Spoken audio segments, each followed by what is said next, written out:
नमस्कार, मैं मनीषा और आप देख रहे हैं जनता की आवाज़ न्यूज़ 24। भारतीय जनता पार्टी सांसद गौतम गंभीर ने कहा कि वह लोगों को कोरोना से बचाने के लिए निःशुल्क टीकाकरण शिविर लगवाएंगे।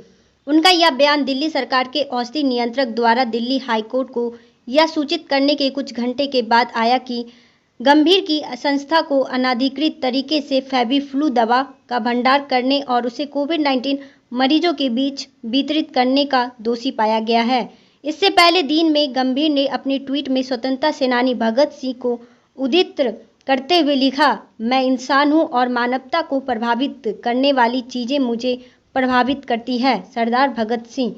एक अन्य ट्वीट में क्रिकेटर से सांसद बने नेता ने कहा कि गौतम गंभीर फाउंडेशन अस्पतालों के साथ मिलकर निःशुल्क टीकाकरण शिविर लगवा रहा है। उनकी यह घोषणा ऐसे समय में आई जब गुरुवार को दिल्ली सरकार के औषधि नियंत्रक ने दिल्ली हाईकोर्ट को बताया कि गौतम गंभीर फाउंडेशन अनधिकृत तरीके से फेविफ्लू की खरीद करने और कोविड-19 मरीजों के बीच इसके वितरण का दोषी पाया गया है। हाईकोर्ट ने कहा कि भाजपा सांसद ने परोपकार का काम किया, लेकिन इससे दवा की कमी हुई और समाज में दिक्कतों का सामना करना पड़ा। दिल्ली में गुरुवार को कोरोना के 487 नए मामले सामने आए, जबकि 45 और मरीजों की मौत हो गई।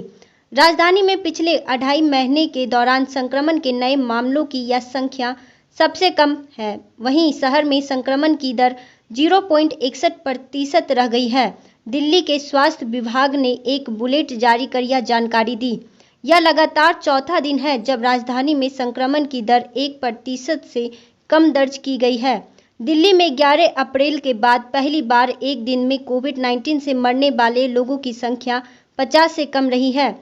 11 अप्रैल को कोरोना वायरस संक्रमण के कारण 48 लोगों की मौत हुई थी। बुलेटिन के मुताबिक बीते 24 घंटे में 45 और मरीजों की मौत होने से मृतकों की संख्या 24,447 हो गई है।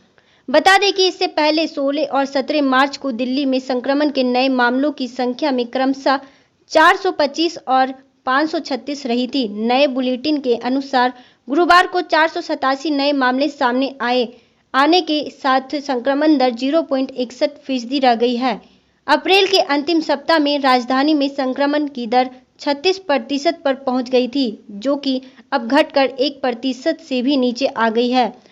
गौरतलब है कि कोविड-19 महामारी की दूसरी भयावह लहर के बीच एक समय राजधानी में हालात बेहद खराब हो गए थे।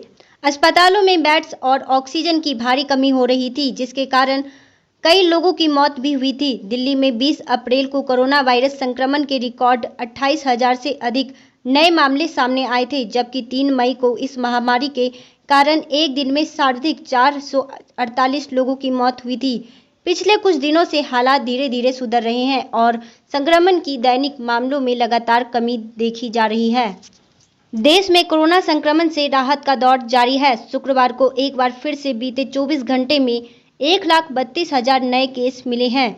इससे पहले गुरुवार को भी लगभग यही आंकड़ा था। इससे साफ है कि भले ही कोरोना के नए केसों में गिरावट नहीं है, लेकिन पिछले कई दिनों से स्थिरता का दौर जारी है। इसके साथ ही देश में एक्टिव केसों की संख्या भी 17 लाख से कम होकर अब 16,35,993 ही रह गई है। पिछले 8 दिनों से लगातार 2 लाख से नीचे नए केस मिल रहे हैं, जो राहत का सबब है। गुरुवार को देश में एक्टिव केसों की संख्या में 77,420 की कमी आई है। एक तरफ देश में 1,32,000 नए केस पिछले एक दिन में मिले हैं, तो वहीं उसी अवधि में 2,07,071 लोग रिकवरी हुए हैं। हालांकि मौतों का आंकड़ा अब भी चिंता का वजह बना हुआ है। बीते एक दिन में 2,713 लोगों की कोरोना के चलते मौत हो चुकी है। इसके साथ ही इस बीमारी से मरने वालों की संख्या 3,40,702 पर पहुंच गई है। देश में अब तक कोरोना से 2,65,00,000 लोग रिकवरी हो चुके हैं। बीते 22 दिनों में लगातार देश में नए केसों के मुकाबले रिकवर होने वाले लोगों की संख्या अधिक है। इसी के चलते लगातार देश में एक्टिव केसों की संख्या में कमी आई है। इसके साथ ही नेशनल रिकवरी रेट भी बढ़कर 93.08% हो गया है।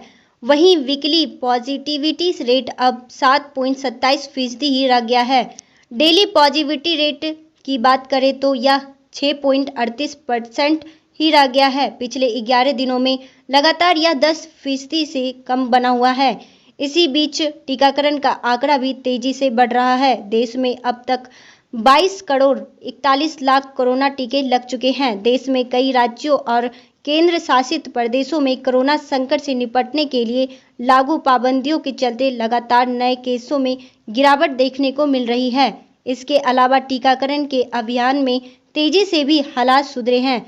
इसी के चलते अब दिल्ली, यूपी, मध्य प्रदेश समेत कई राज्यों ने कोरोना कर्फ्यू की पाबंदियों में ढील देनी शुरू कर दी है। हालांकि एक्सपर्ट्स का कहना है कि इस राहत को हल्के में नहीं लेना चाहिए और पूरी सावधानी बरतनी चाहिए।